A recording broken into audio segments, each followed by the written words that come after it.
कहो सैनिकों, इस समय हमें याद करने का प्रयोजन और साथ में ये अद्भुत प्राणी कौन है? महाराज, ये हमारे राज्य की सीमा के अंदर घुस गया था। ये वही आतंकी है जिसने हमारे राज्य में उत्पात मचाया है। जीव, सत्य बता, तू कौन है और कहां से आया है? रहने वाला तो मैं पृथ्वी लोक का हूँ, किंतु अभी मैं छल लोक से आ रहा हूँ। मुझे जाना तो कहीं और था, पर पता नहीं यहाँ कैसे आ गया। पृथ्वी के जीव जल में श्वसन नहीं कर सकते, तो अवश्य ही कोई मायावी है। नहीं महाराज, ना तो मैं कोई मायावी हूँ और ना ही आतंकी अथवा उत्पाती। बस, अब और स्पष्टीकरण नहीं। सैनिकों, ले जाओ इसे और बंद कर दो अंधकारवास में। जो आज्ञा महाराज। महाराज, मैं अपराधी नहीं हूँ, मेरी बातों का विश्वास कीजिए। मैं तो भूलवश इस ओर आ गया। चलो चुपचाप।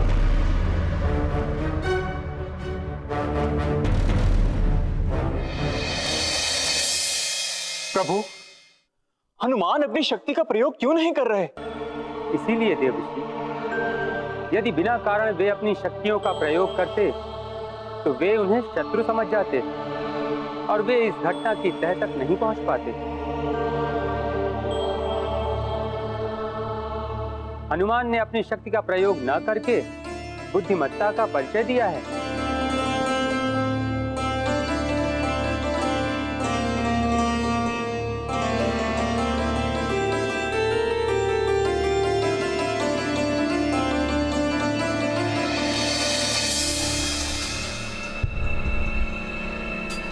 मुझ पर जो आरोप लगा है, उस आरोप से मुक्त होने का एक ही मार्ग है कि मैं उस चोर का जो मैं कौन है यहाँ?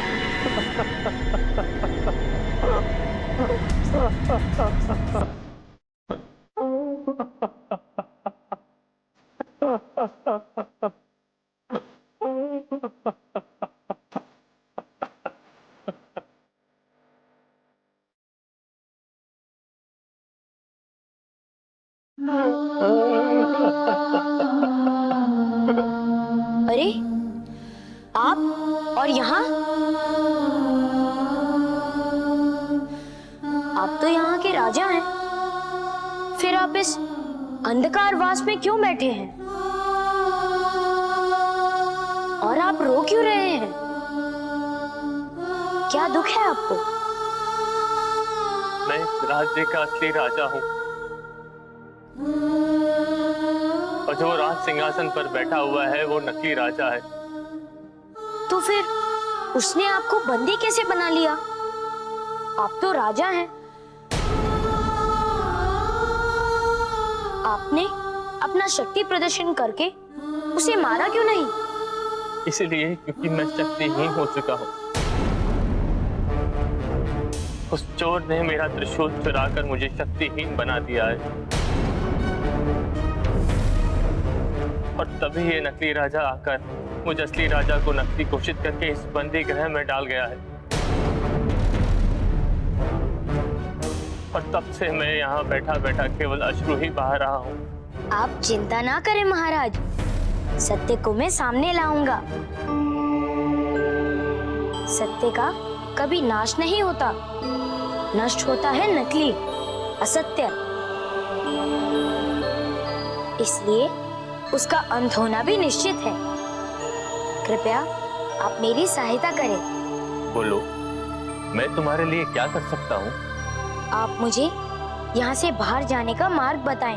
मार्ग तो बता दूं, किंतु उस मार्ग से केवल हथेली भर का ही जीव बाहर जा सकता है। बताएं, वह मार्ग किस ओर है? वो उस ओर।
ऐसा क्यों हो रहा है? मैं लघु रूप में क्यों नहीं आ पा रहा? मेरी शक्तियां निष्फल कैसे हो सकती हैं? ऐसा तो पहले कभी नहीं हुआ, तो फिर आज कैसे हो रहा है? हनुमान के साथ ऐसा क्यों हुआ प्रभु? ऐसा होने का कारण यह है कि मंदाकिनी के पूर्ण रूप से कालांत में समा जाने के कारण इस आकाश गंगा का समय चक्र रुक गया है, जिसके फलस्वरूप मंदाकिनी निवासी हनुमान की समस्त शक्तियां निष्प्रभावी हो गईं और जिन देवताओं के आशीष से ये शक्तियां संचालित होती हैं वे भी निष्प्रभावी हो गए हैं। और इसीलिए हनुमान केवल इस धारा में एक बालक रूप ही रह गए हैं।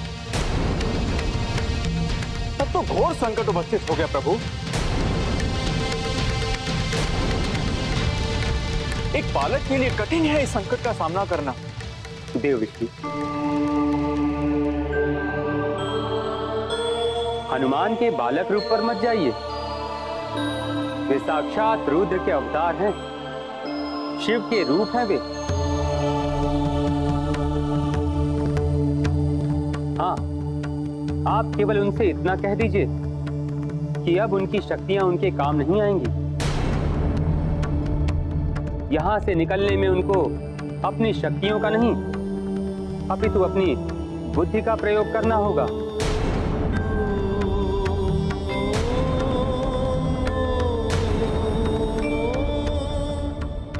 हनुमान, इस संकट से बाहर निकलने के लिए आपको शक्ति का नहीं बुद्धि का उपयोग करना होगा।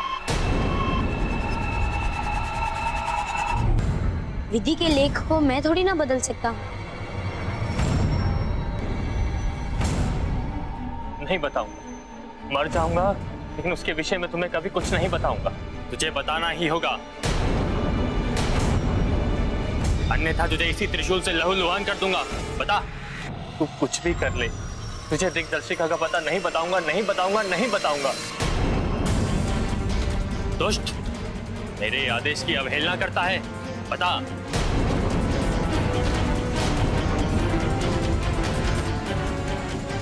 यदि जीना चाहता है तो कौन है, किसने मुझे धक्का दिया?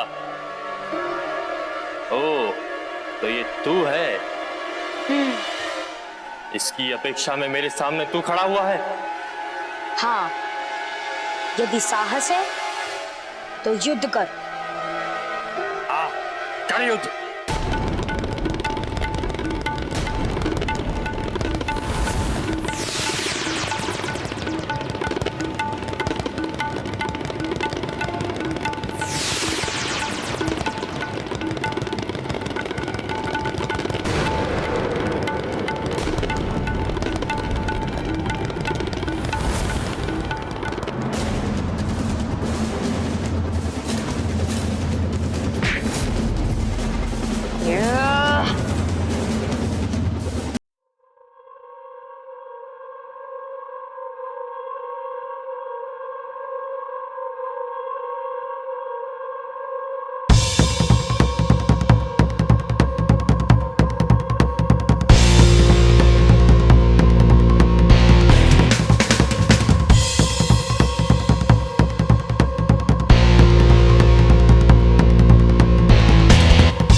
ये तो वही स्थान है जहां से मैं गया था।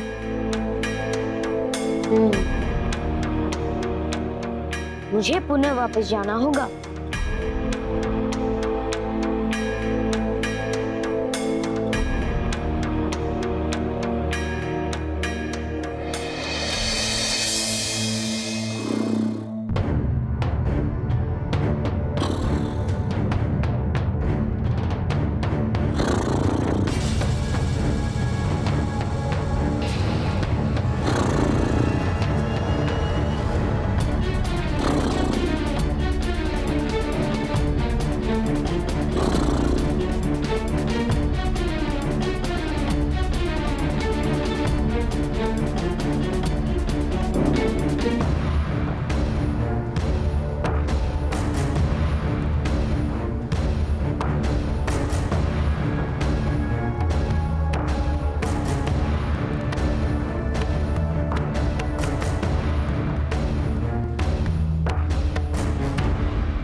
कौन है?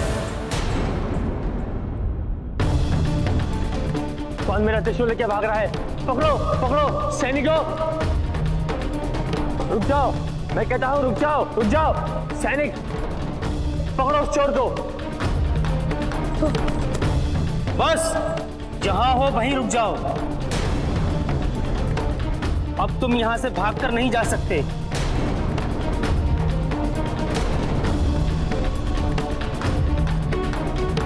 अब बचकर कहां जाओगे?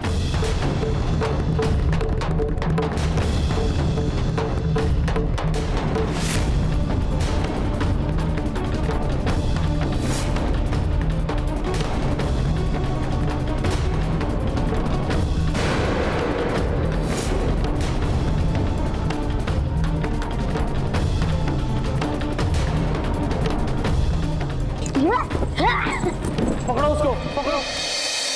तो क्या अब कोई आशा नहीं प्रभु? देव ऋषि, जब तक उनसे कोई संपर्क नहीं हो पाएगा तब तक मैं कुछ भी कर पाने में असमर्थ हूँ। कहीं ऐसा तो नहीं प्रभु कि उस क्षेत्र में जाने पर सारी शक्तियों ने कार्य करना बंद कर दिया हो? संभव है देवर्षि।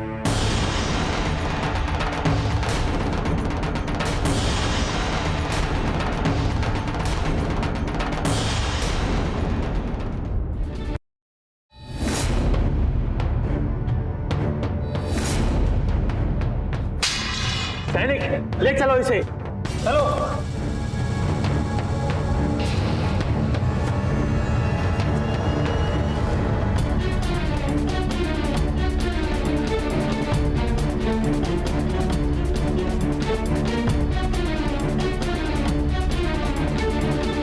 पिछली बार तो तुझे जीवित छोड़ दिया था, पर इस बार तो नहीं बचेगा।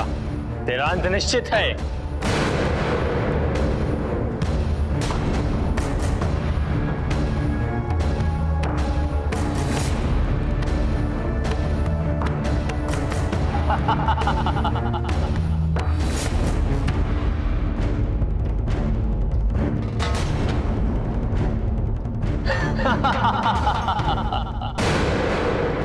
जय बजरंग बली, जय बजरंग बली, जय बजरंग बली, जय बजरंग बली। तेरा अंत आ गया चोर। जय बजरंग बली, जय बजरंग बली, जय बजरंग